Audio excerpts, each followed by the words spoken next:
Welcome to White Pill Radio, the roughly every other episode version of Theology on Air, which is not growth of theology by the pint, which you can learn more about by going to theologybythepint.org. So we want you to go there right now and see what our next events are. We've got a Christmas event coming up. Just had a fascinating event on immigration. But, you know, we're going to delay the release of these on podcast.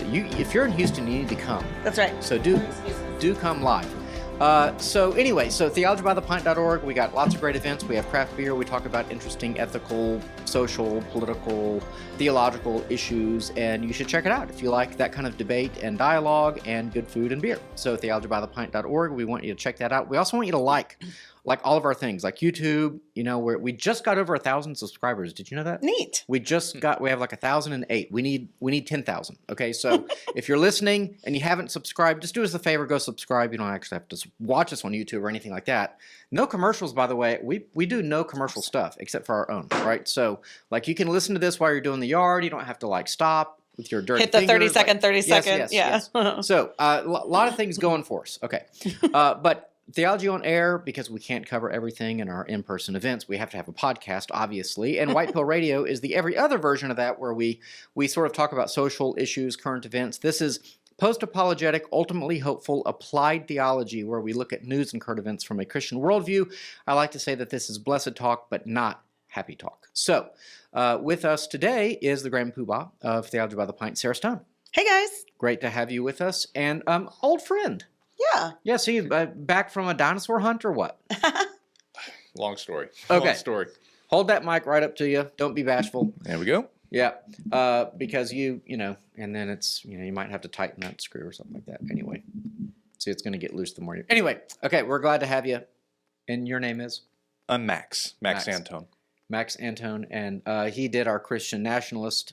One of our Christians, he was a Christian nationalist speaker for event. So you probably heard. He also talked about creation on creation evolution. We did something about the 100th anniversary of the Snopes trial. Oh yeah, but I meant for our live events. He repped for Team Creation. He brought dinosaur bones, so even the people that disagreed with him were coming to his table to check out the dinosaur bones. Yeah, that was fun. Yeah, I had someone tell me yesterday they don't believe in dinosaurs, like beyond like believing in old Earth. Like they're like, I don't even think dinosaurs are real. There's a few people who believe that. Okay. Yeah, they believe it's a satanic hoax. Oh, that's interesting. Wow. Okay. I don't know is if that like Candace Owens? I have no idea. I think it is. I'm not sure where she is these I days. think that's where. Well, wherever she's a lot she of weird is places today, she might be somewhere else next week. So you know, she's got that going for her. Anyway, okay. Well, we got a lot of things we do talk about. So we're gonna. I mean, a lot of juicy stuff going on. It's been kind of an interesting week, but Sarah, start us off. This one caught your attention. Yeah, my mom sent this to me. She actually thought it was a parody, like a really gross parody, and then she looked it up and it's real. And I looked it up and it's real. Basically, if you have gone to do IVF and you got your, several embryos they implanted, you got 1 or 2 babies, and then you have all those leftover embryos, if you were wondering, what do I do with those? Well, I have great news for you. You can have them made into jewelry. Let me just let that sit in for a second because it's so ick. I can't even. You can take your thousands of embryos and instead of freezing them or killing them, you can have them made into like a sort of, quote, diamond ring, bracelet. And it doesn't just stop with embryos. You can do it with breast milk, animal ashes, human remain ashes, all kinds of neat things. It makes me think of, remember when, was it like Billy Bob Thornton and Angela Jolie wore vials of each other's blood around their necks? And everyone's like, ew, gross. This is so far beyond that, ew, gross. And it's not just ew, gross. It's kind of Orwellian, some of the language that they use. I should have had it ready, but it's not printed out here, but they talk about how we're going to curate a special experience. We're going to transform, these embryos into, fine jewelry. And that they really care about your experience, blah, blah, blah. All of the language is very flowery and lovely sounding. And by the time you finish reading it, you think, oh, this is so nice. But it is taking human embryos and turning them into and killing them. And then sort of putting them in a... So you can look at your ring every day and think, they're all the babies that I didn't have. They're all the babies I killed. Right. It's weird. It's gross. And it makes me ask the question, like, why why would you, if you do that, you're doing that because you think there's something special about that, right? It'd be one thing if you said, I'm going to buy my wife a necklace to represent or to symbolize maybe the baby that we lost or something. That is different. But if you're doing this, you obviously, there's something special, there's something set apart, different about these embryos. And so you're kind of proving your point, which is Right. sort of working against you, of course, that they're something special. It's something They were special, alive. worth remembering, Right. but it wasn't special enough to implant into my uterus. Yeah. Or Did I to get that even right? let someone else adopt, Right. like, or even, I mean, it would be better to leave them frozen, in Yeah. my opinion. I don't remember if we talked about it on the show, but it was about a year ago maybe. There was a embryo that was like 30 years frozen, implanted, and survived. Oh, wow. And recently born. And so Interesting. that's kind of wild that this newborn was like 30 years older, 25 years It sounds like the beginning of a older Marvel movie or something. than his brother or something, or her sister or whatever it was. So it's Huh. kind of wild. Yeah, I think we need to have an IVF talk in the Yeah. church at large. It's out of control, and it's we're all over the map on this, and the pro-life community is all over the map on this because life begins at conception. I mean, of course, as an abolitionist, this is one of the reasons I'm an abolitionist, and one of the reasons I think the pro-life community is not consistent, because we say life begins at conception, but then we're not going to punish people for killing their child. You know, we're gonna say women are always victims, or we're not going to have we're going to do 15 weeks or heartbeat, or we're going to find all these compromises. And there was actually a debate Douglas Wilson had with Bradley Pierce and Jeff Durbin recently, basically about whether you should be a smash mouth incrementalist, which is do the most good you can, or an abolitionist, which is like a non-compromising position. And I'm in the abolitionist camp because any kind of incrementalism will only lead to compromise, which takes the lives of children. Okay. It should at least be your starting point of a negotiation, right? So we need to kind of start to have that conversation around IVF because, there are millions and millions and millions of children. By children, I mean a fertilized egg. And so if life begins at conception, that's what conception is. It's sperm and egg successfully united, right? And so I don't know how many, I think a couple would fertilize something like 4 to 8 eggs if they do IVF. Is that right? So they have something like 4 to 8 embryos implanted, or they could have them implanted. The more you have implanted, the better the chance. I was going to say, I thought it was more, and then you implant the strongest, like 4 to 6, but I could be wrong about that.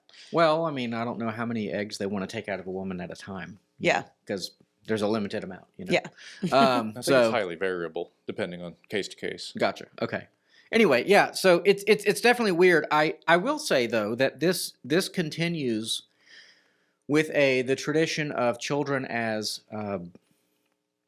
like arm candy. What's the I don't know the concept. I thought you were going to say commodity, maybe. Like accessories? Well, commodity, accessory, yeah, either one of those would work. Yeah, if you had a stillborn, this is going to get really graphic and gross, but if you had a stillborn baby and someone was like, hey, we can cut off this dead baby's toe and you can wear it around your neck, everyone would be like, that's so macabre. That's so icky. But that is what this is. This is like a reminder of Just a smaller form. Yes, exactly. Yeah. Yeah, no, I think you're right. So I think that children, we have to we have to understand what a child is, and that we have to understand that a child actually isn't even to make us happy. It's not even to make our life complete or something like that. I mean, it's an obligation, really. I think, in a sense, to have children, or at least to attempt to have children. It's the first thing God told us to do. Yeah, be fruitful and multiply, and therefore our lives are to be poured into those children, and so it's tragic when they die. It's tragic if we, can't have children or something like that. So we do the best we can, which is adopt or put children up for adoption. That's God's sort of plan for barrenness, I think, and for certain tragic situations. And yet this is like, oh well, didn't work out. Make jewelry. Yeah, it's gross. It is. I'm reminded of an exhibit at the Houston has a fantastic museum called the Funeral History Museum. I believe it's up on the north side. What's her name? Grace Kelly's Mercedes is there, right? I believe so. Yes. Yeah. It's, when she fell off the road in. Anyway. Oh wow! Most beautiful woman of all time. Just had to mention that. Go ahead. Except Amanda McClanahan, of course. Yeah. Goes without saying. Well, anyway, one of the exhibits describes, the process of cremation, et cetera, and the various ways in which ashes of loved ones are integrated into keepsakes. One of them even 10, 20 years ago, they were turning ashes into gemstones. Mm-hmm. And I was just reminded of that because there's a distinction between taking the ashes of someone Yes. you knew and who died naturally or even tragically versus the remnants of a human being whose life you made a choice to terminate. It was ended to make this jewelry. You are wearing murder Yes. around your neck. Well said. Yeah. Well, people would take exception with the use of the word murder there, I'm sure, but yeah. Well, they should come on the show. Yeah, I mean, fertilized egg is the beginning of the process that begins life. Right. You said, if we're being consistent as pro-lifers, then we'd have to say that terminating that human life, however primitive, for lack of a better word, in its development, qualifies. So if it's wrong to terminate a fertilized egg, is it wrong to freeze a fertilized egg? Is it equally wrong? Oh, it's not equally wrong. Assuming freezing doesn't end the life. Yeah. And think about if someone were freezing it to then implement, what's the word I'm looking for? Implant. Thank you. That baby 2 years from now. Would you have a problem with that? The process of getting there, perhaps. Well, I think we need to pull back from IVF. Okay. Yeah. I think Christians should counsel people not to engage in that, look at adoption and fostering and other options for bearing children or playing a role in the bearing of children, generally speaking. It's better that a frozen child is implanted for sure. Yeah. But it's cheaper to basically, given the failure rate of fertilized eggs being implanted, it's cheaper to do it in bulk and then freeze and so on and so forth. It's like the Costco of babies. Well, I mean, it's like any other market pressure, bulk. And I mean, some of the technology has also gotten cheaper, my guess is. So I think IVF is getting more, less expensive. And, President Trump made this big push for it. And a lot of conservatives, joined on that. And again, I think inconsistently, because you're going to create this whole, IVF, factory situation, and it's full of ethical dilemmas at some point. Yeah.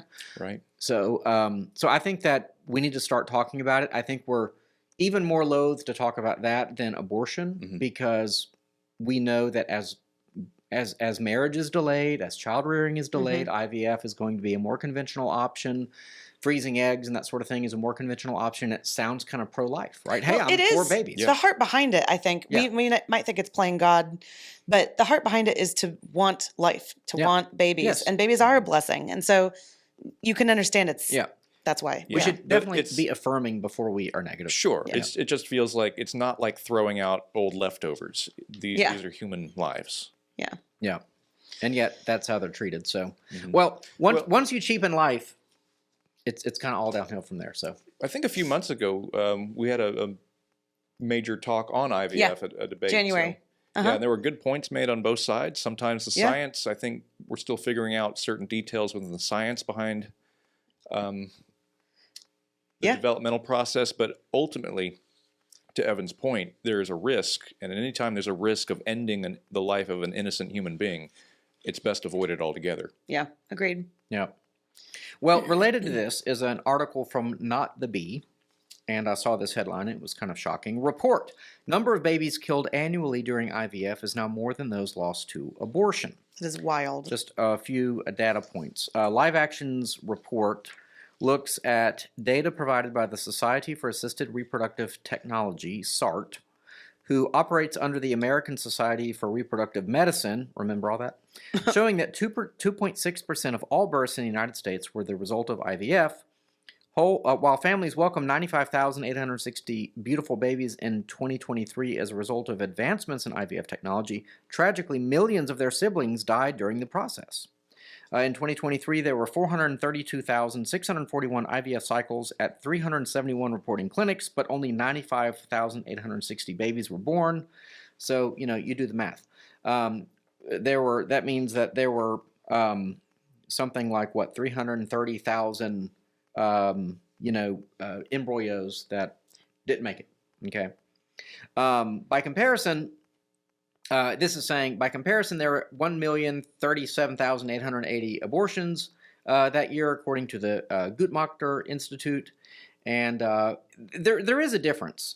Well, let me just read a little bit more because the numbers are important. It says up to half of the original 3,893,000-ish fertilized eggs did not survive beyond the next 2 stages, the blastocyst stage and the genetic testing stage. So anyway, they're saying that's about 2 million embryos who died or were deliberately killed without being given a chance to be implanted. That's kind of the bottom number. 2 million versus about 1 million. 2 million IVF fertilized eggs that didn't make it. Now, as we said, there's a bit of a difference in the sense that people are trying to create life.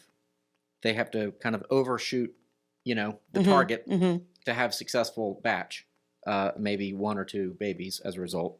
Whereas abortion is, you're pregnant and you have to terminate the pregnancy. Yeah. And so, and IVF is done in bulk, so that's going to lead to, Max, sorry. Max's reaction, that was the only thing on camera. I need a producer. Don't know how else to say it. I need a producer. Okay. Anyway, so, and yet that number really did surprise me, Yeah, that it was that high, that number is that high, and well, people will balk at that because they'll say, "Oh, you tricked us with those numbers," because it's not that people, no one was being killed. It was just these embryos, and we disposed of them. Yeah, we eliminated them. Whereas, it seems worse, especially because the baby growing in the mother's womb, it's getting more and more human-like to our sensibilities. It's starting to look like a human. It's starting to have organs and all these kinds of things growing that we can see. But if you think life begins at conception, they are equally murder. Yeah. Yeah. Yeah. Yeah, I think that it's a cheapening process across the board. And then I think we see what we are seeing, like in Canada, where you see assisted suicide being normalized. So I don't think it's good. So I don't know. I mean, I think we're all in agreement. We're not really debating anything here. So basically, maybe though we need to start stepping on a few toes and start talking about IVF. Is that kind of the conclusion here that we're going to do? We did that in January, so we're ahead of the game. Okay, so we're good here. Hey guys, Sarah Stone here. Sorry to interrupt what I'm sure is a riveting podcast episode, but Theology by the Pint needs your help to continue providing these podcasts, offering our in-person events, and growing so we can bring thoughtful conversation and the hope of the gospel to a world that's increasingly walking away from church and from faith. Now that we're a 501c3 nonprofit, all donations are tax deductible, so we've crunched the numbers, and if each listener of this episode gave just $1 for each episode you listen to, we'd put a huge dent in our annual budget. So consider giving today. Go to theologybythepint.org/give and click the link to donate. Thanks so much, and now back to our show. Sure. Go ahead. Were you going to say something? Well, it's just maybe a roundabout question, but would you consider IVF to fall under the umbrella of antinomianism? You're going to have to tell us what that is. Adiaphora or antinomianism? Oh, boy. I have no idea. Oh, adiaphora is that which is neither prescribed nor forbidden. In other words, you could do it, you could not do it. The Bible's not clear either way. It could be right, could be wrong. Antinomianism is lawlessness, Sure. Consciously breaking the law, you mean? Yeah. Okay. Then it might be the former. Well, I don't know. I'd have to think about it. Is it consciously breaking the law to fertilize an egg? I guess I would say this. There is the potential that all of the eggs could be fertilized and successfully implanted. I think that's how Octomom, ended up being Octomom, right? I mean, she didn't naturally have eight twins. Yeah. Or what? 8 children that were twins or whatever, right? So tuplets. Yeah. Thank you. It's been a long time since that headline was out, Sarah. I don't remember the name for it, Well, it's right in the name, Octomom. Okay. Anyway, so I think there could be some kind of like moral forgiveness on that. Yeah. But think of all the parents as well. They pay a storage fee. Yeah. Right. I mean, there are hundreds of thousands of parents paying monthly, annual storage fees for their children. Mm-hmm. At some point, does that become bizarre? Yes. It's very unnatural. Yeah. Because at some point in the longer it goes on, I would think the harder it is to kind of like stop the payment. Right. Or maybe easier. Because it's essentially pulling the plug. The equivalent of it is just on the other end of the lifespan. Right. And also, it's the same thing with I think cryogenic freezing. Yeah. Or Bitcoin. There's a similarity in that if the power grid kind of fails, it's gone. And same with a frozen embryo. I understand there are generators and there are backups and things like that, but it's dependent. Yeah, it's dependent on something else. And the whole thing is, I think, the larger point is that we need to be content with what God gives us in the midst of tragedy and difficulty. Yes, some people cannot have children for whatever reason. It's not the normal way of being. So can we be content with what God has given us and the circumstances? Can we adapt? Maybe that means God has given us an opportunity as a couple, for example, or as a single person to be especially productive in life, to pour our life into the church or pour our life into our community. Missions or something, yeah. Missions, or, something that children might keep you from doing, or you could foster, you could adopt, I suppose it begs the question of where's the threshold between doing what is good and a worthy goal. Say if you get sick, like a Christian Scientist wouldn't take medicine. We would. Because that's right. We're trying to take care of our body. But at a certain point, you reach a threshold where either it becomes idolatrous or it becomes something else. Yeah. And IVF, not necessarily for any physical characteristic, but for the simple reason that if you understand that it is a human life, and if it is not implanted, it will perish. Yeah. Then it becomes something else entirely. Yeah.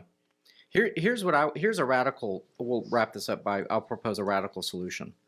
Obviously, I think we need to have no more IVF. I would say that. I think that we need to basically taper it off or just end it quite dramatically and say, we're not going to have IVF anymore. If you're in the process, finish the process. But we don't agree that this is an acceptable ethical practice, so we're going to end it. And we are going to pull the plug. We're anyone that wants a child, this is your chance while they're still frozen. But every it's like a fire sale. Yes. And any child that's not wanted, we can't have this continue. We are going to essentially do a national day of mourning. We're gonna have a burial, and then we're gonna put this to bed, and we're gonna move on. Crazy concept, right? It is. It is interesting. Was that a heavy one? Yeah. Well, what's the alternative? Keep them frozen indefinitely. Keep them frozen indefinitely. Yeah. Yes, and no one will ever want them, so to speak. God wants them, but I mean, no human will ever. They'll never be implanted. We all know that. Yeah. We all know that there are millions of embryos who will never have a human home, and they'll, that's it. They'll just be frozen forever, or what? I mean, or it's like what's that show? Storage Wars. Oh right? gosh! People stop making payments on the storage thing, and the people go and auction them off. Yeah. So, I mean, related to this is kind of the designer baby thing as well. And that actually did make some news this week because Coinbase and I think OpenAI or some I don't know, some people were talking about designer babies, and they were going to do it and then maybe spring it on the public and kind of say, well, here it is, kind of like what they did Dolly. Remember that sheep they cloned all those years ago? And kind of like, well, we've done it. What are you going to do about it? Kind of thing. Right. Kind of Gattaca style. What do you want? Such a good movie. Yeah. Yeah. So that's kind of going on as well. I mean, there has to be a trust in God and a, and basically, well, it is what it is. If our child has green eyes or brown eyes or blue eyes, whatever. If they're short, the thing is, the designer baby thing, much like IVF, it's born out of this very good desire. Designer babies, the idea was first, can we do something to have babies that are born healthy, that aren't born with a heart defect or a chromosomal abnormality?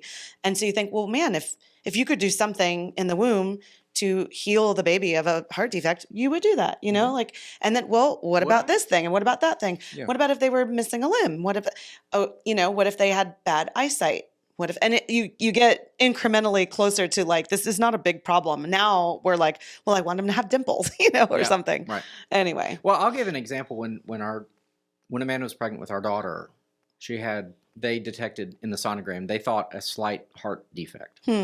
And, as new, first time parents were kind of like worried about it. And they said, come in, we want to do we kind of want to tell you what's going on, and they're like, yeah, basically she's got a 1 in 700 chance of having Down syndrome. Yikes. I mean, they didn't say that. They're like, she might have Down syndrome. We're going, okay. Huh. And they're like, well, I was like, well, what are the odds? 1 in 700. I'm like, what?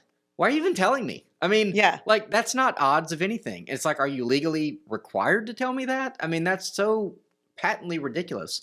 And, but you think it was because they wanted you to terminate? I have come to the conclusion that broadly speaking, the OBGYN world is not as interested. It's not as pro-life as me. I'll put it that way. No one is. kind of thought that's what they were all about, is helping babies come into the world and deliver them. And I'm certain that there are many, many OBGYN doctors that are exactly in that frame. Yeah. But I kind of get the impression it's like, do you really want this disabled baby? Do you really want this Down syndrome baby? It's like, I almost kind of feel like let's use this as the weeding out time. Yeah. I've heard too many stories where moms had to like fight with their doctor to have their kid. Oh, for sure. For Yeah, sure. I've okay, heard a so lot of those I'm not the stories only too. person who's heard that. Yeah. Okay. Yeah. So that's weird, right? Like, but It's once we have expendable life in various forms, either first through abortion, then through IVF disposable, then through designer babies, which implies that this design is better than that design. Mm-hmm. By the way, like AI, like there's never going to be a defect-free baby. Okay, you're just going to create other problems like Jurassic Park, right? You're just going to you're going to design this out of it, and then there's going to be an unintended consequence because that's how God works. You'll make a super sinner. What's that? A super sinner. Oh, Oh my gosh. Sinner. I thought you were talking about Walmart there for a minute. Always low prices. Okay, let's move on. Let's talk about polygyny, can we? Don't you mean polygamy? No. Polygyny? Well, the I know. yeah. Okay. But we get that wrong all the time, right? Because, Yes. So polygamy is when it's one woman and multiple men, right? I thought polygamy was Or the is it- umbrella. The umbrella term for multiple. We should have looked this up before Yeah. we started. Anyway, we're so smart. Polygyny is one guy and multiple wives. Okay. And It's the same, like OB-GYN, GYN, polygyny, same Yes. root. Yeah. Okay. That should have been the transition. Oh well. Language class. Okay. So here's the story. It's a tweet from Protestia, and it's a quote-unquote Protestant, and I use that word loosely. Protestant pastor Rich Tidwell recently revealed that he's taken a second wife and that she's pregnant with what will be his 8th child. So he's doing his be fruitful and multiply. So we appreciate that. Oh my gosh. No IVF babies here. In a follow-up sermon after his announcement, he shares that he was inspired by King David's example. Which part of King David? Because he also murdered some people. Anyway, yeah. This is actually as old as the hills. Martin Luther was asked by a king if he could have a second wife, and Luther actually was like, "Well, the Bible doesn't actually say you can't." Mm-hmm. And Sure. there could be circumstances. For example, maybe his wife had a tragic fall down the stairs, truly accidental, not Yes. pushed. I Yeah, mean, in the medieval times, those cobblestone stairs were deadly, right? No handrails, no OSHA standards. Anyway, she's an invalid. I've got needs. I need an heir. She's not dead though. I need a second wife. And I think Martin Luther. I don't know if it was that exact scenario, but he's like, well, it's not. I like how we ideal, jumped but- to second wife before divorce. Like, Well, or to his credit, annulment or something. He's still taking care of her. He's not. Yeah. He's not throwing his invalid wife out on the curb. Throwing her out of the tower. Okay, but this guy is perfectly healthy. And I don't know if you guys listened to part of the sermon that he gave. It's No. obnoxious. He did that thing that pastors in Does he big. talk with his hands a lot? Like, I didn't watch it. I just Okay. listened. But he did that thing where he was like, "Say it after me."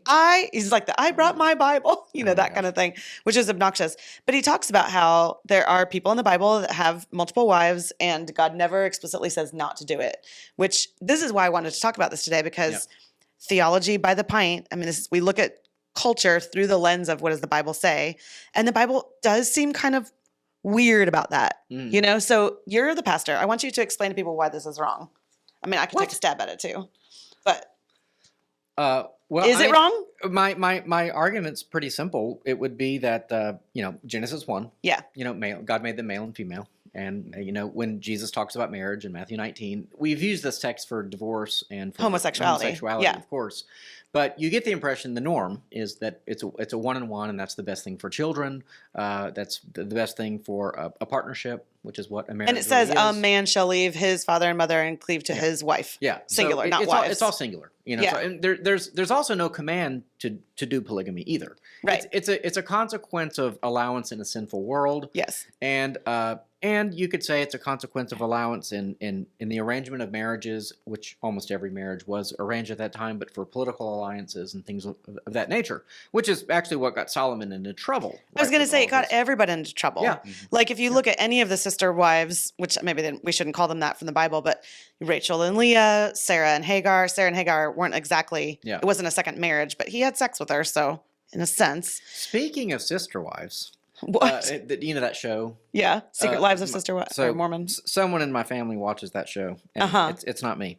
Although I did watch it for a while. It's Oh, been I on- watch. I'll just admit it. It's yeah. been on TLC for a long time. Well, they're not sister wives anymore. They've all gotten divorced or whatever, and they're all going their own way. And it proves the point. I mean, they did this reality show. It's a show about a Mormon polygamist.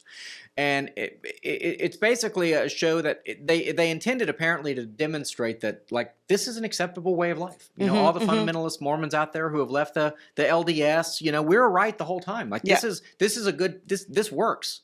No, yeah, and then it didn't. Well, why doesn't it? It's obvious it doesn't. It breeds jealousy. Yes. You know, the man cannot be a father to all these children. You know, he's literally going around sleeping, you know, with multiple women. I mean, generally speaking, that is adultery. Yeah. So whether you legalize it or not, you know, but by the way, they're also committing like welfare fraud in many cases because not necessarily in that case they have money, but in a lot of these cases, the woman is a single, by law, mother. Well, so she has access to social programs. So they're actually using the government to fund their lifestyle. Right. You know, which is essentially stealing from taxpayers. Yeah, it's cheating.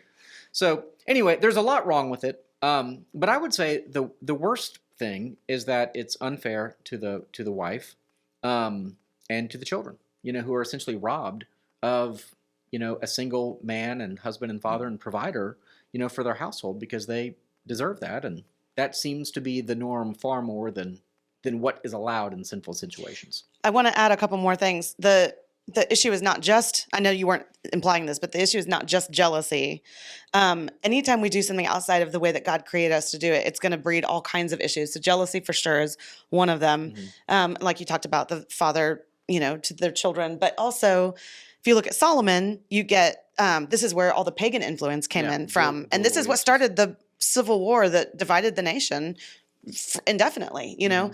And then you get to the New Testament. I had to check just while you were talking to make sure I'm right about this. But when it talks about the qualification for like an elder in the church, it says husband of one wife, sober-minded, self-controlled, et cetera, et cetera. Yeah, that's a great point because that's been debated many times. Well, what does that mean? Does that mean it can only be a man? Yeah. Yeah. Or it could be a polygamist issue. It could be if his wife dies, could he marry a second wife? You know, that's an argument as well because there is a theory. In fact, it talked about it. TBTP. That Paul actually was married. That it's possible that he was married and a widow. And yet he's the guy writing husband of one wife. And he's saying if she dies, like in the Orthodox Church, for example, you cannot become a bishop if you're married. So that's only if you're not an opportunist, if you're kind of ambitious and you think you might want to be a bishop, then you won't get married. Right. Anyway, I mean, I'm not married, but from what I observe, one wife is more than enough. Why in the world would you want two of them? Oh my gosh, it just seemed like a lot of trouble. Well, that's true. But in all seriousness, I'll tell you one reason why, Max. Oh boy, I'm just let's joking. hear. No. Oh. Well, in all seriousness, there is because marriage is a reflection of Christ's relationship. Here we go. with the church, Preach. and Christ does not have two brides. That's right. Despite what might come up in the February talk. Oh gosh. Well, yeah. That's a wait and find out what the February talk's about. You have to go to our website. Okay. Yeah. By the way, just a shout out, Allie Beth Stuckey was on Jubilee Surrounded recently, and she did a really good job. And this was a point she made over and over because homosexuality came up a lot, marriage came up a lot, as you might expect. And so she keeps reinforcing this point that, you know, marriage is an image of the bride. You know who helped Christ. prep her for that talk? No, Charlie Kirk. Yeah. Yep. Yeah. No, I think that's an excellent point, Max. Thank you. Because that takes it back to not just Bible, but the theology we get from the Bible. And yes, you're exactly right. So this is hot garbage and you shouldn't do it. And if you have a pastor that's saying these kind of things, run. Yeah. Yeah. All right. Well, we picked on the Protestant, so let's pick on our Catholic friends now, because I'm concerned, and I'm really not even joking. I've said this many times on this show. You're rooting for the Catholics. I'm rooting for the traditional Catholics because they provide us a tremendous amount of air cover. You know, it's the most powerful church in the world. It's the wealthiest church in the world. They have resources, you know, legal resources. They set precedents at Supreme Courts that we can kind of coattail on. You know, they're co-belligerents, in other words. Yeah, absolutely, co-belligerent. I love that. Yes, but not But not necessarily. Not necessarily brothers, but we'll fight with them. Yeah. I was just trying to make a joke with protesting. Oh, you know? I get it. Anyway, okay. I'm dense. This is a summary post. The video is actually another Protestia post, but Colin Rugg is kind of a breaking news type guy. I follow him on X. So this is the basic story. Openly gay ABC News anchor Gio Benitez joins the Catholic Church with his husband serving as his sponsor. Benitez says his confirmation mass at the Church of St. Paul the Apostle in Manhattan was inspired by the late Pope Francis. Quote, "My deepest gratitude to Father Eric Andrews, Father James Martin, who is an absolute thorn in the side of, well, orthodoxy, Father Paul Rasbond, and Father Chris Lawton for showing me that God's loving mercy is unconditional," he said on Instagram. "And thanks to my incredible husband and the sponsor, Tommy Didario, for supporting me through it all." So it's not as if this was like an unknown thing. It's not like, he was like a single guy and they welcomed him. "Oh, you're married? We didn't know at the time." Sure. Like, it was known. That was his sponsor. And we're right back to this, conversation that we had, a couple of years ago now, or whatever, when I was saying to our Roman Catholic friend, when the Pope issued this thing where there was a blessing of same-sex people who are in a relationship with one another, but they weren't blessing the relationship, Right. and that is pure sophistry. Pure sophistry. And sophistry is more dangerous than heresy. Yeah. I can deal with a heretic. I can argue with a heretic. That's fine. Sophistry it's like wiffle ball or something. You can hit the ball as hard as you can, but it doesn't ever go very far, because they just always have a way of like wiggling out of things. Like nailing Jello to the wall. Exactly. Can't do exactly. So, so this is pretty shocking. I mean, basically, now you could start asking some questions. So are you saying that we cannot have, gay people as part of a church? And, or, what do you do with people who are in a relationship already and stuff like that? I don't necessarily want to break all that down, but I would generally say that, not to repeat what we said before, but generally speaking, the homosexual acts are what's wrong. So it doesn't matter in what context they're done. It doesn't matter if it's done as a one-night stand or in the context of a so-called marriage. It's irrelevant. Yeah. It's against God's law. It's against the order that God has offered us in the Bible.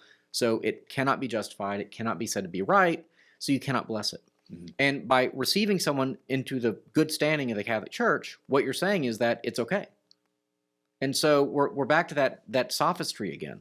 Yeah. So it's well, another you asked softening. about like where the line is. Say at my church or your church, any of the churches represented here, if a gay couple came to church on a Sunday morning, no one's going to tell them to leave. Like, Right. We want people to come to church. We want them to come hear the gospel preached.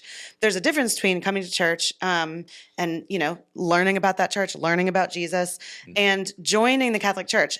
I'm going to guess that if I tried to join the Catholic Church, they wouldn't let me, because at some point there'd be some sort of vetting process. Do you believe? And they'd say some things. I'd be like, yeah, I don't believe in that. And then be like, Right. were they going to say like, oh, that's fine? So the whole point is there's a process by which you have to agree to certain things and sort of sign on the dotted line. So it's obvious then that the church is saying, well, that one doesn't matter. Like, I couldn't be a part of the church because I don't maybe believe in the, Marian dogma, but Right. this person can be, so that's Right. okay and mine isn't. Right. Even though one is far more important than the other. Yeah. Maybe that's what they would say. Yeah. But Also, I didn't know you had to have a sponsor. What is this, AA?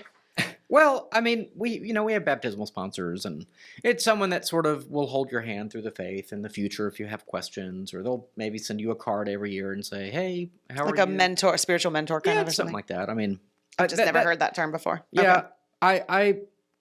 but the fact, so this also proves one of my points about Catholicism, or one of my arguments against Catholicism, which is that they're not as unified as they claim. Yeah. Okay, because many bishops would object to this. This happened in New York City, and it probably would not happen in, I don't know, rural Texas or something.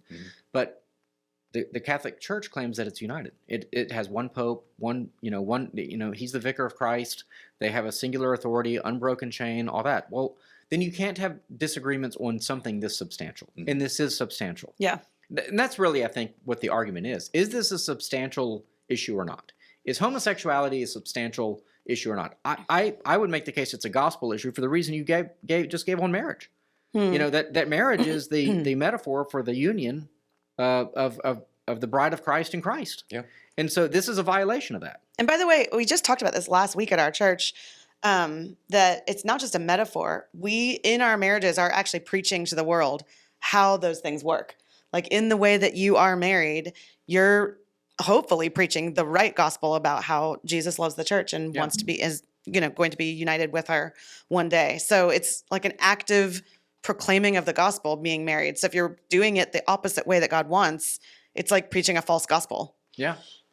I mean, how this is how it starts. So I was in the ELCA, okay, my whole life. Oh, really? That's weird. I hadn't heard you say that before. Yeah, I was in the ELCA. We left in 2011, and then our church caught on fire that Oh, wow. afternoon. So yeah, not arson.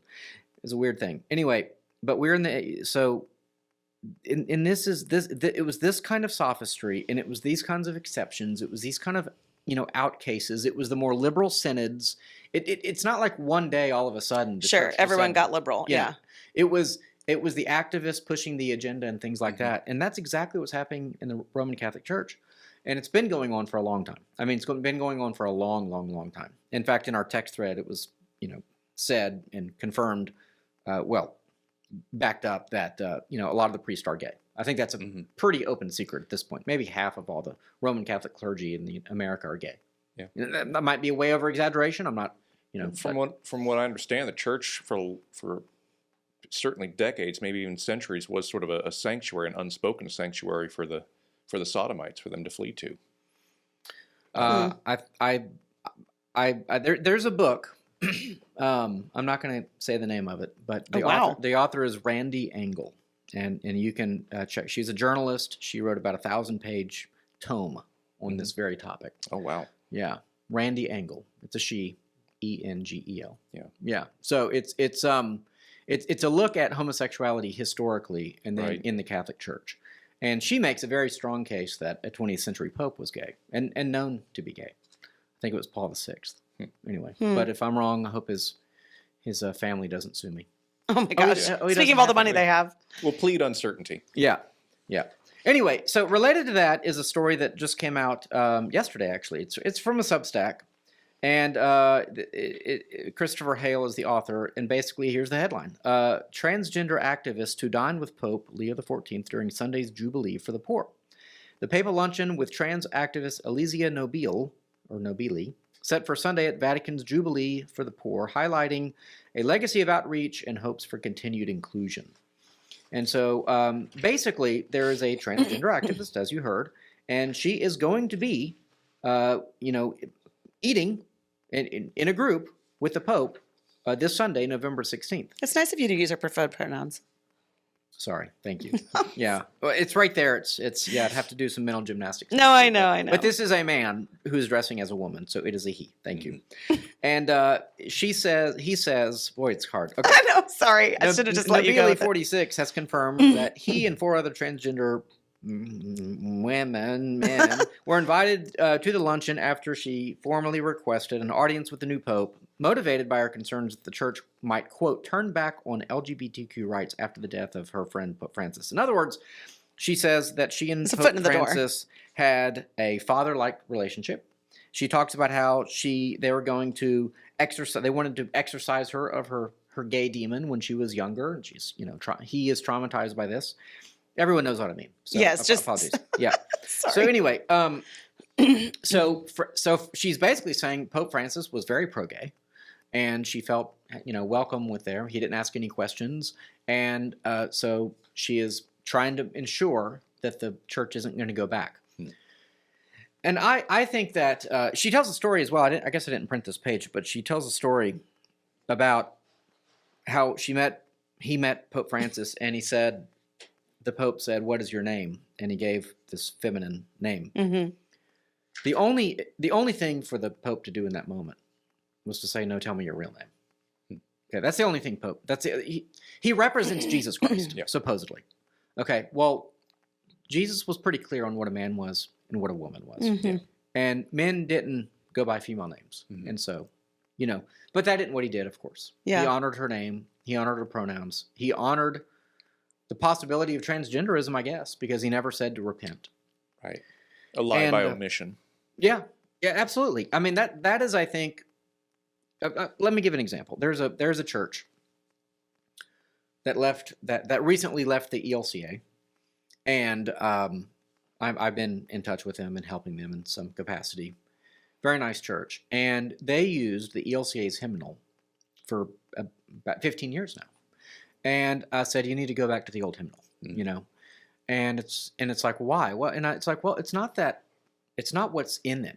It's what's not in it, you know. So it's a sin of omission. They took all the kind of masculine energy and literally took all the masculine words names for God out of it and things like that. Yeah. And, you know, so the new hymnal is just not written by men for men at all. That's pretty obvious. And so, yeah, it's a lot of times what the change we see happen in the church, it's not someone coming up and waving the flag and saying, this is what's going to happen. It's just that certain things are not done.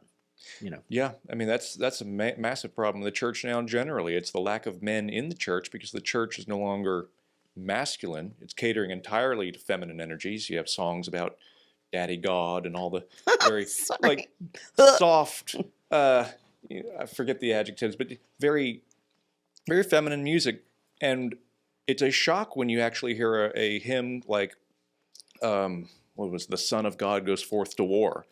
They sing that one at the men's nights at our church. Oh, they do, which is happening tonight. It's a trip. It's a very different feel, but a lack of masculinity in the church is part of what we're suffering from right now, and part of it is because it's a chicken or egg thing, I suppose. But the church is in some cases, very hostile to genuine biblical masculinity, and that comes through in the style of worship. Yeah.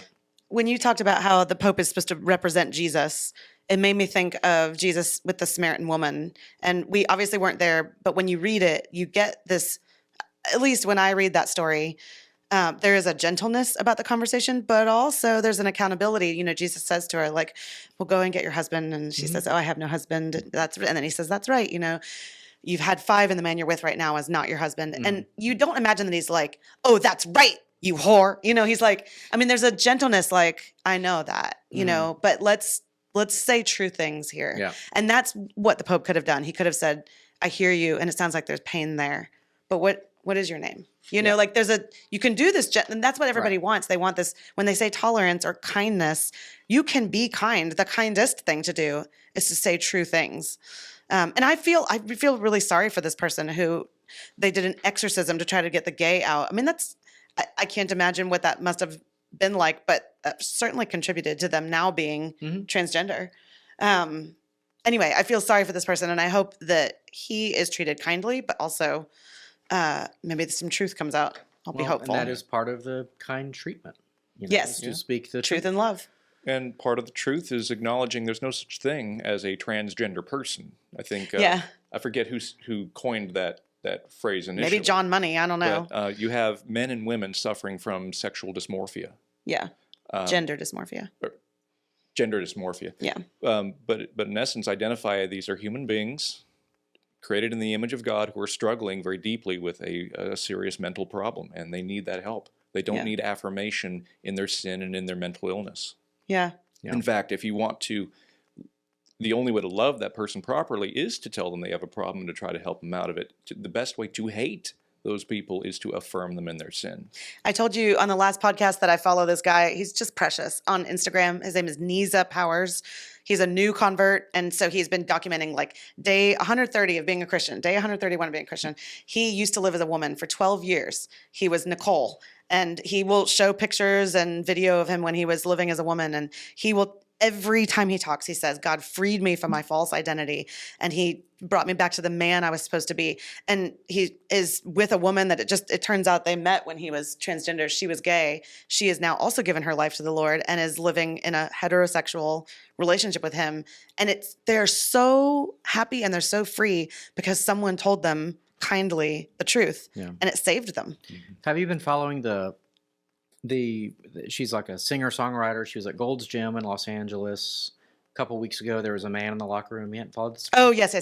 Okay. The bearded dress. A black woman, a black lesbian woman, okay? She goes into she's like, she says, she tells her own story on Instagram or whatever. Yeah. She was naked, and there was a man in the locker room, you know, and supposedly this man had he beat his wife. Oh, gosh. Okay, this is an older story now. He took her name. So that's what's really weird, is that he became a woman and he took her name. Yeah, Talk about stolen identity. Yeah, and apparently that's I don't know how common that is, but I don't think it's the first time it's happened. Anyway, so this guy goes to Gold's Gym, and he's very open about it, like defensive, like, no, I'm a woman and I can go in the woman's locker room. And so she's made a big stink about it, so much so that she showed up at Scott Wiener's. Yes, that's his name. He's the state rep in California, very well-known guy. Basically, I'm not going to go there. He tried to legalize pedophilia in California. He did. Yes. So yes. So again, through sophistry, the way these relationships are talked about kind of gets normalized, right? But she confronted him at a campaign stop this week and basically said, look, I'm a lesbian and I'm black, which gave her the right, by the way. That's right. Double oppression. Yeah. And she said, this is wrong, and what are you going to do about it? And of course, he's not going to do anything about it. Of course, he endorses it, But I kind of wanted to say to her, sorry, lady, this is the hole you dug, okay? Like, your identity politics that you've endorsed your entire life got you to where you are. Lesbianism is also against God's creation, so you can't rebel against God and then demand order, because something else is even worse. I'm sorry. I mean, I don't think men should be in women's spaces. Correct. But you have to kind of come back on the whole thing. Even, for example, like Megyn Kelly, okay? Like, she's a kind of firebrand on some issues. Like on the trans issue, she's actually very much a firebrand. Women shouldn't be in men's sports, shouldn't be in women's spaces, But she totally supports. I mean, she even has in her media network an openly gay guy who has a show. And she has no issue with homosexuality at all. Yeah. It's like, okay, be consistent. I can't take the just glaring inconsistency. Yeah. And that you tolerated this thing, which normalized same-sex relationships with confused gender roles, which made sex as a gender, not the act, but the being, basically inconsequential. And now you're surprised that we have all this confusion. Yeah, like you have to cut it. You have to cut it off the pass. Okay? Yeah, and so you're going to have to. Your worldview now needs to go back to the past. Yes, right. You have to put the car in reverse now, and you have to go all the way back. All right. Yeah. You can't stop at homosexuality at that intersection. You got to go before that, and you have to say, God ordered the world in this way. I'm going to live in the way that God made the world and ordered it, and I'm going to be obedient to God. Yes. For someone like Megyn Kelly, that's going to be a tough pill to swallow because she is at heart a feminist. Yeah. Yes. Interestingly, I mean, she and Matt Walsh have kind of gone at each other, but now he's on her show. On occasion. And I don't think that's a compromise on his part, because he has said after Charlie's death, I will partner with anybody on the right, because leftism is our main enemy. Yeah. I think we've got to move on if we're going to get, because I still want to get to my crazy stuff. You still want to eat dinner too. Okay, well, I'll try to make it quick. It's an article I wrote at the Everyman Substack, everyman.substack.com, and so you can read it. It came out a couple days ago. And it's on the coming Civil War and how it might end. And so this is kind of for my own moral sanity, as especially after Charlie's death. Then we had an election cycle, and it just seems like, broadly speaking, the right and left are just worlds apart. We really don't share a common worldview. We talk about this on the show all the time. That we don't see things the same way. We don't see human life the same way. We don't see the value of. We talk about, we're entering now into like assassination culture that's becoming normalized and defended by like this Rutgers poll. We talked about that with Corey Miller the other day, which hasn't come out yet, but it will. Anyway, so what I tried to do is basically just say, we can do this in America because we are a two-party system, not to make it all about politics, but we kind of end up in a binary. Like the political system has this kind of like downhill effect where we kind of end up kind of on the right or the left.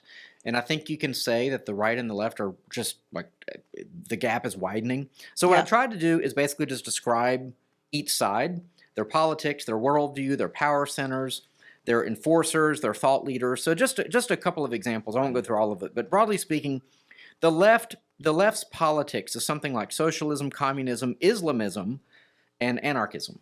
Yeah. Whereas the right, it's hard to say what the right is actually. Even this week, after the elections, there's a fight about what the right is, and the young right are basically like burn it all down. That's the appeal of like Nick Fuentes. Oh gosh, they're not really like studying like free market economic principles, limited government. That's not where the young right is. Right. But no pun intended. But like I'm just trying to speak as broadly as I can. So Sure. I would say the young people are up for grabs, but broadly speaking, the right are like constitutional Republicans, Mhm. and the left are like basically year zero, non-monumentalist, right? They're tearing down the past history. Mhm. Marxist. The French Revolution style that we have to start over. We didn't get it right. 1619. The whole thing is racist. We have to do it over again on a different worldview. That's, by the way, not going to be Christian. Right. I could be wrong, but just observing the schisms, it seems that what ties the left together, and the left is incredibly diverse in more ways than one. Yeah. They even fight among each other about, like, they're vicious. But one thing that seems to tie the modern left together in a nice big ugly bow is anti-whiteism. They hate the white race, and that seems to be the common thread, regardless what stripe they are. If they're on the left, they hate the whites. Meanwhile, Even if they are white. There's self-hatred. Lot of Also, self- I take issue self-harm. with white race, but I knew what you meant. Yeah. It's that's too broad of category. But meanwhile, on the right, you have schisms between the right with people who insist that the Constitution, we need to stick with the Constitution. It's a great document. And then you, like the younger generation, like you say, recognizing the Constitution has flaws, even in its first draft, even before we started adding amendments after the 10th. And they're recognizing that, for lack of a better word, nationalism or even tribalism has a place in one's political identity. And without it, you leave yourself vulnerable to attack from the left. The left plays to win, the right plays to Maintain a status quo. yeah, the right Not to the lose. right plays for principle. Yeah. The left plays for dominance. Yeah. And that's something that the younger generation of right wing understands. They are willing to, I don't know necessarily burn it all down like you mentioned, but just to be vicious, just to match the energy. They would vote for Mom Donnie just to stick it to the man. Oh, because- gosh. Some of them did. You get what you get. Yes, they Yeah. did. They're Because the Republicans accelerationists. aren't listening. Yes. They're not listening to us, and we're trying to tell you. So if you don't do what we say, we're going to. That's why J.D. Vance came out this week, and he was like, "We're going to build 20 million homes, and we're going to deport all the illegals, and we're going to do this for you." And it was like, he came out hard, and because.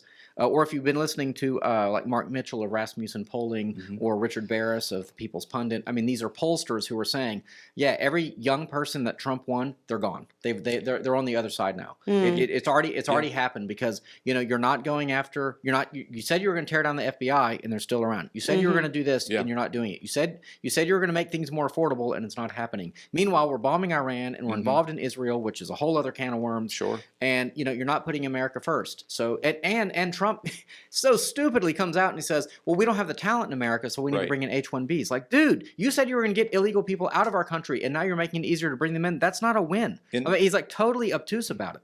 Exactly. And in as much as I might be considered part of that younger generation, you can count me in that number. Trump has failed us. Yeah. He has failed us. And the nail in the coffin was when he came out and mocked us for wanting the Epstein files released, which he promised to do. He's done. Yeah. Oh, we didn't We even are get. We're done not with going to him. get to that today. Yeah. That's another juicy one. I would say he's got a lot of wins under his belt, and I think there's more time. So be patient. He can redeem himself if he's willing Well, to. actually, I think it was today he did put out a Truth Social, and he still calls it a hoax. But he did say, yeah, go ahead and release all the Epstein files. Yeah. I mean, yes, it's fully like a believe day he's later being than blackmailed. I fully believe that he is scared wow. of who has something. we over need to him. do a whole other episode on that. That Well, said, and if he's that's the leader we elected him to be, you've got to be braver than that. Yeah, I've written about this as well at the same Substack where I've basically said, we need radical transparency. I mean, look, we got RFK Jr. in there for a reason, and then Albert Bourla, like the Pfizer guy, is in the White House, and we're like, yay, pharmaceutical prices are going down. I'm like, dude, we don't want pharma anymore, okay? This is how radical we are. We want to redo the whole farming system, farming and pharma, Yes. F and PH. We want to redo the whole thing, and you're in here like, we got Ozempic cheaper? Yeah. Dude, that's not a solution. Or the 50-year mortgage? No, Now we're on terror. I mean, it's like that was so awful, such a slap in the face. Yeah. It is pro bank, it is pro billionaire class, it is the Keeping least people in populous debt, thing to yeah. do. I'm like, the Babylon Bee headline where like Dave Ramsey was like in the ICU from Yes. coronary he had when that policy came out. I'm like, how could somebody float that? Like that is no one in that administration right now has the ear to the people. So No, it's shameless. yeah.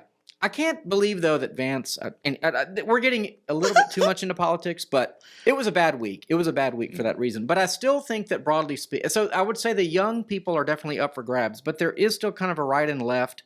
View of history, I think, is actually the most important or most interesting to me because the left really is a year zero mentality at this point, I think. Whereas we still like, and even Trump, like he wants to build an arch, Right. he still believes in classical beauty, classical architecture. We still think the founding is great. It Yes. is the founding is great, by the Yes. way. Our documents are great. The problem is that you can't have a free country and an immoral people. You cannot have it. Yeah, that's part of it, and also part of the problem is even at the founding, it was based on Enlightenment principles and not Fair. fundamentally Christian principles. Yeah. Yeah. So we've got to go back even further than 1776 if we're going to roll the clock back. Yeah.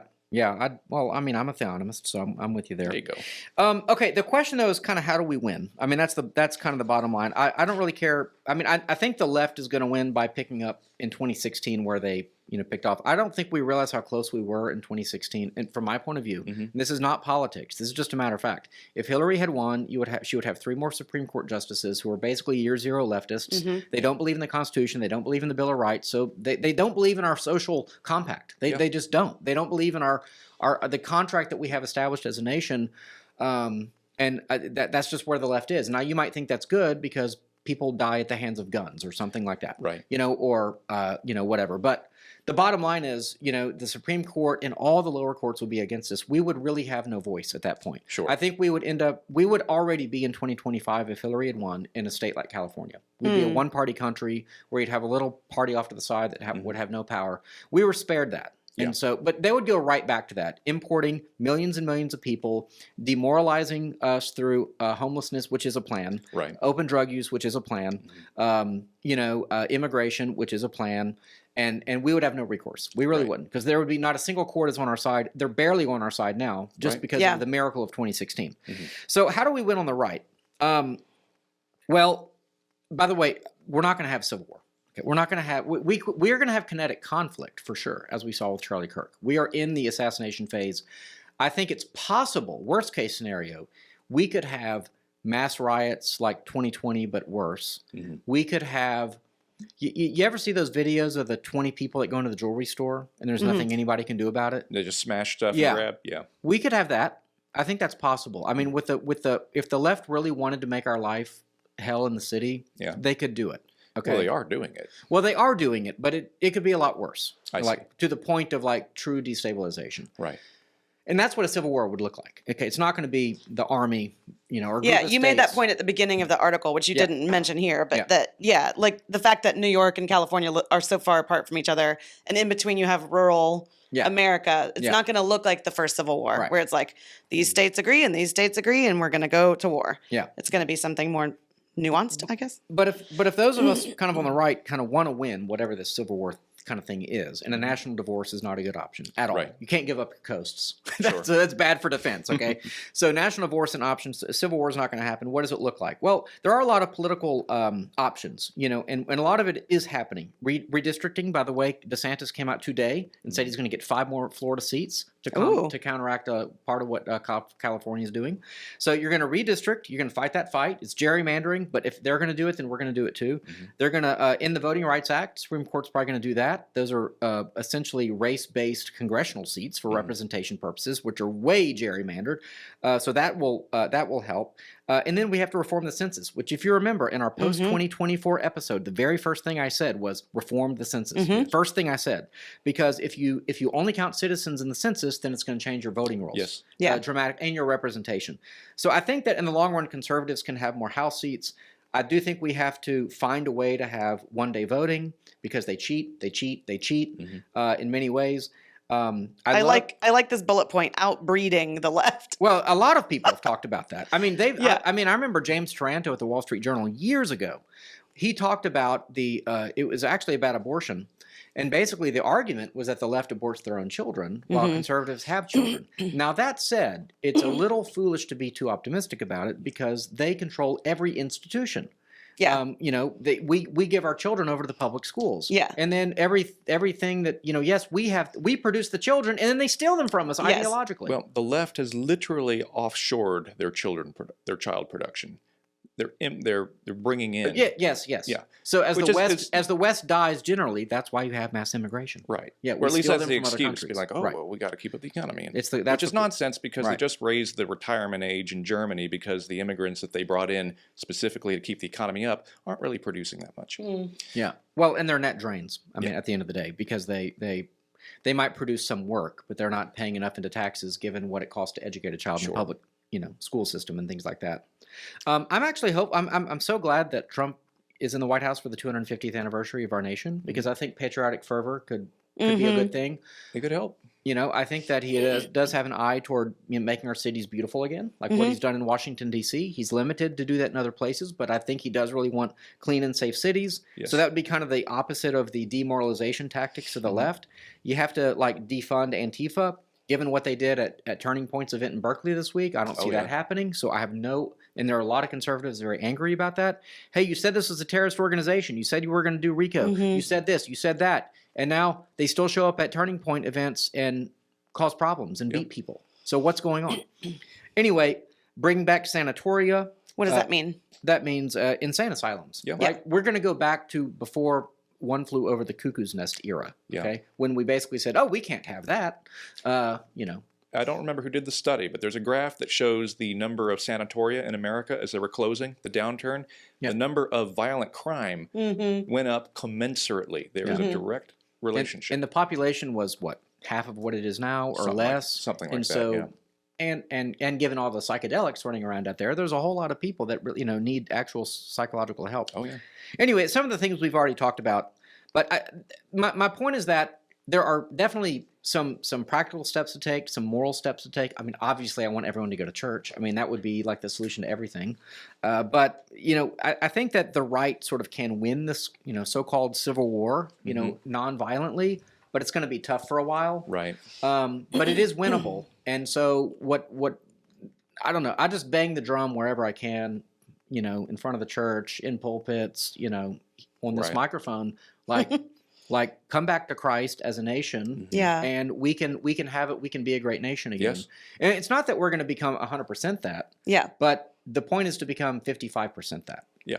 And then we can start to instill some things and we can change the culture. Yeah. Agreed. Hopeful. One step with at you. a time. All right. Talk about your Well, there were actually Well. several articles or stories that came out this week. I picked one to highlight how AI is basically ruining us. By the way, I don't think AI is all bad. And I really think we need to do an event on this. I've been thinking about it a lot. Excuse me. But this article is about, this is in Japan. Maybe you heard about this. This bride, she's a 32-year-old woman, hosts a lavish wedding to her AI husband named Klaus, which is funny in Japan. It sounds so German. Anyway, and uses virtual reality headset to say their vows. This woman broke up with her real flesh and blood boyfriend of 3 years and married, I think legally, an AI something that she had created with ChatGPT. There are pictures of her in actually a really quite beautiful dress. You like the dress? Well, if you saw the color version, it's like light pink. It's very princessy, which goes this whole thing. Like she created this whole day and this whole thing for herself. Yeah. She did all the princessy things that women want to do. She wore her princess dress. She, had pictures taken and she found love, but the love that she found was with someone that she made. And so, and I'll mention a couple of the other AI things that are going on as well, but this man quote that she made it's entirely her creation. And so it is like, I was trying to think of a word I could say on air that's not the M word, but it's like relational Self-love. Yes. She loves herself. The whole thing is just a lesson in narcissism. And it's like, and I get it. Oh my gosh, I get it. If you've ever been in any kind of relationship, parent, child, sibling, friend, you know that people sometimes suck and they can be hurtful. And the parts of relationships that are good, the refining that happens when you have to admit you were wrong or forgive someone when they're wrong, those kinds of refining moments, they're not fun. I mean, they do make you a better person, but they're not fun. But having someone that will never question you, challenge you, or if they do, they challenge you in the way that you would kind of challenge yourself, That's what this woman has. And I think obviously it will not be fulfilling, but it also is just like this downward spiral of self-love, which is the first sin. I mean, we'll be like God. We Yeah. can be our own gods. And I think the AI thing is, it's messy. There was another thing that came out this week about being able to take a 3-minute video of an elderly loved one, and when they pass, AI Yeah. will, like turn it into a program where you can like. Peachy Keenan said it was the boomer who refused to leave. You know. The company's called Two Way, the number 2 WAI, so you can go look it up. It's pretty like Orwellian. You can have grandma like checking in with her grandkids and what'd you do today, and like talking to them like she's still alive. And it's just so bizarre. And then you posted the thing about the country song that is at the top of the charts right now, top of the made chart. entirely And by it's such AI. a stupid song. It's like, I'm a stubborn country man and no one can tell me what to do. I'm like, oh my It doesn't God. even Do have we any need instruments in it. It has drums. Do we need another country song about it? I mean, it's so stupid. It's just so annoying. Anyway, Yeah. I think the AI conversation is one that Christians need to be having. Oh yeah. Because we're basically trying to have God in a different way. And we're less and less interested in doing all these things. I think we're less and less interested in the Imago Dei, the fact that we are made in God's image and there's a dignity there. And it gets slowly removed inch by inch by this. We did an event many years ago on transhumanism, and the lady talked about how transhumanism is about the 3 S's: super intelligence, super longevity, super happiness. And a story like this, you really have super intelligence acting also as super happiness. She was talking about sort of the pharmacological side of it, the drugs that can, eliminate all pain kind of thing, which of course you actually don't want. But the reason you don't want that is the same reason you don't want a husband that, isn't a real husband, but tells you all the nice things. And anyway, I'm done with my diatribe. Thoughts? Max is like, she said so many words. I'm laughing because of something I saw earlier, and it was you start talking to a cowboy about AI, and he thinks you're talking about something very different. Artificial insemination. Yeah. Okay. Took me a second. But that is something. Like, I had not played with ChatGPT until a couple of months ago for work, and what struck me is how it learns your speech patterns, the way that you think. It's like you're talking to yourself. It's very flattering. You're like, I am amazing. So there's a great cartoon, because this happens a lot with any AI, where it's like you ask it something and the answer that it gives is wrong because you know the true answer. And you say, well, actually, you're wrong about that. And then it says, oops, I'm sorry, you're right about that. I went and did more research, and it turns out you're right. So the cartoon was a guy says, why do I have the scar on this side of my body when I know my appendix is on the other side of the body? And the robot is like, oops, you're right. I'm sorry, I was wrong. We'll do it over again. Yeah. And like that's AI medicine. I mean, it's not as smart as you think. It's totally derivative. So the country song sounds like every other country song. In part, country music sucks. Okay. Okay. And it hasn't changed in 30 years. That's what you want for America. Yeah, I call it. You want it to go back to its roots. I want Waylon Jennings for America. Oh my gosh. I don't want this modern crap. Yeah, country music peaked in the 70s, and that's Okay. I mean, George Strait. Let's go. But to your point, it is a narcissistic thing. You're essentially marrying yourself if you marry your AI mirror, essentially.